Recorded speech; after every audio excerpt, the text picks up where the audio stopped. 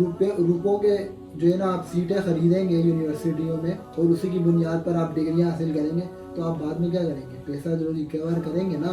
آج آپ دیکھ لیں اگر ہم لوگ کہیں بھی نوکری کے لیے جاتے ہیں تو اتنے پیسے اتنے سورس ہیں، ایک سورس ایک رشوت، یہ دونوں چیزیں آپ دو گے تو اس کے بعد آپ کی نوکری لگے گی، اور آپ کی نوکری لگ گئی تو آپ کیا 30,000 روپے میں گزارا کر لو گے؟ تب آپ بھی ان کے غلام بن گئے ہو، آپ بھی وہی کام کرو گے، آپ بھی بولو گے کہ بھائی اتنے پیسے لے آؤ آپ کا یہ کام ہو جائے گا. اتنے پیسے جو آپ نے لگائے ظاہر سی بات ہے وہ آپ بھی ریکور کرو گے. بالکل صحیح. تو یہ تو نظام تعلیم جو ہے ہماری اس طریقے کی کر دی گئی ہے. اور پھر جب تعلیمی نظام برباد ہوگا تو پھر ایسے مذہبی رہنما پیدا ہوں گے معذرت کے ساتھ جو ہے لوگوں کو غلط راہ پر ہی چلے. اور آج دیکھ لیں ہر بندہ اٹھ کر آیا ہوا اسلامک اسکالر ہے، وہاں پہ وہ غلط کام بھی کر رہا ہوگا، وہاں پہ وہ ڈرامے بھی کر رہا ہوگا، وہاں پہ وہ بھی کر رہا ہوگا، ساتھ میں اسلامک اسکالر بھی ہے. وہ رمضان میں اسلامک اسکالر ہوتا ہے اور باقی 11 مہینے جو ہوتا ہے وہ دنیاوی سارے کام کرتا ہے. تو ہمارے لوگوں کو بھی سوچنا چاہیے نا کہ بھائی ہم ایسے لوگوں کو دیکھیں. دیکھو میں بیمار ہوتا ہوں نا تو میں ایک ڈاکٹر کے پاس جاؤں. کون سے ڈاکٹر کے پاس جاؤں؟ جو نارمل جو کیا نام ہے برساتی مینڈک ہے اس کے پاس چلا جاؤں گا؟ میں نہیں جاؤں گا نا. میں کسی اچھے ڈاکٹر کو دکھاؤں گا. میں ایک ایسے ڈاکٹر کے پاس جاؤں گا جس نے 5 سال پڑھ کے MBBS کی ڈگری لی. میں ایک ایسے ڈاکٹر کے پاس جانا پسند کرتا ہوں. اور بعض اوقات بسا اوقات تو میں یہ بھی پریفر کروں گا کہ کوئی باہر سے پڑھ کے آیا ہو نا. بالکل، کوئی FCPS ہو، کوئی اسپیشل. ہمیں جیسے اگر بچوں کو دکھانا ہے چائلڈ اسپیشلسٹ کے پاس جاتے ہیں، کسی مریض کو دکھانا ہے مطلب ایک اسپیشل بندے کے پاس جاتے ہیں کہ یار اس کی اس میں اسپیشلٹی ہے نا تو میں اس کے پاس جاؤں. میں کسی نارمل MBBS ڈاکٹر کے پاس جا کے کیا کروں؟ ٹھیک ہے اگر ہم انجینئر ہمیں گھر تعمیر کرانا ہے، کسی اچھے مزدور کسی اچھے جو ہے نا آرکیٹیکٹ کو ہم لوگ بلائیں گے اور گھر تعمیر کروائیں گے. لیکن ہم لوگ جب دین کی بات آتی ہے نا تو ہم لوگ خود ہی فتوے دینا شروع ہو جاتے ہیں. اور کسی بھی کوئی بھی بندہ جو ہے نا چاہے وہ بات 2 ٹکے کی ہو لیکن اگر وہ اچھی لگ رہی ہے ہمیں کیونکہ ہمارے پسند کے مطابق ہے نا، ہماری خواہشات ہیں نا، مرچ مسالہ لگ کے جب بات مرچ مسالہ لگ کے اور جو ہے نا تھوڑا ایگریسو پن کے اندر کہ یہ تو جب ایسی باتیں وہ سامنے لے کر آ رہے تو وہ ہماری جو انسانی خواہشات ہوتی ہے نا اس کے مطابق لے کر آ رہا ہے. انسانی فطرت ہی ہے، انسانی اٹریکٹ ہو جاتا ہے. ہاں بالکل. تو وہ جو ہے نا بولے گا یار یہ اسلامک اسکالر ہے. تو یہاں پر وہ یہ نہیں دیکھ رہا کہ میں کسی اسپیشلسٹ کے پاس جاؤں. یہاں پر وہ ہر ایرے کے پاس جائے گا جو بھی جو ہے نا بھلے سے رمضان کا اسلامک اسکالر ہے یا وہ یہ آپ اسے کچھ بھی کہہ لیں آپ سوشل میڈیا کا اسلامک جیسے اسکالر. پاکستان میں موسم تو 4 ہیں لیکن اسلامی موسم پاکستان میں بے شمار ہے، ہم یہ کہہ سکتے ہیں. اسلامی تو ویسے بھی بے شمار ہے.